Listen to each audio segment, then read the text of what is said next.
Sometimes we need to quote somebody, whether it's a book passage or something somebody said on a different blog. There's a lot of different uses.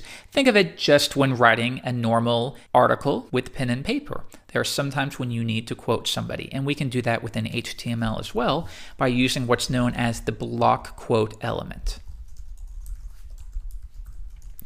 Now within here, this is a way to tell the browser anything within here is a quote.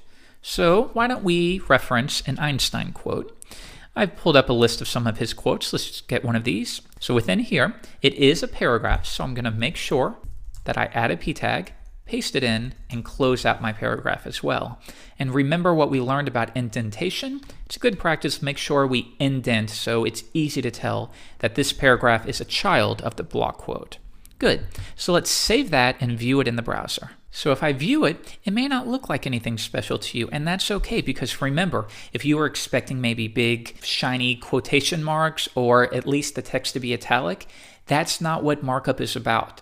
Markup does not specify formatting or font weight or font style. It's simply to describe your content, and that's something you always need to remember. So you might be thinking, well, why would I ever use that? It's easy to do this. I get the same effect, and it's less markup.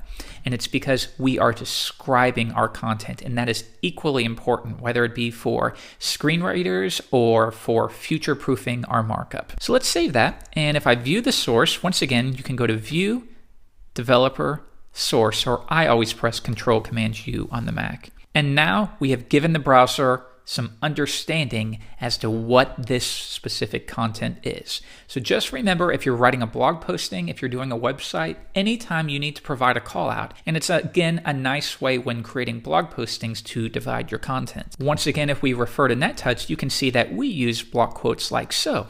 Let's check it out. Inspect element, and once again, you can see that it is wrapped within a block quote. And within here, we have our quote.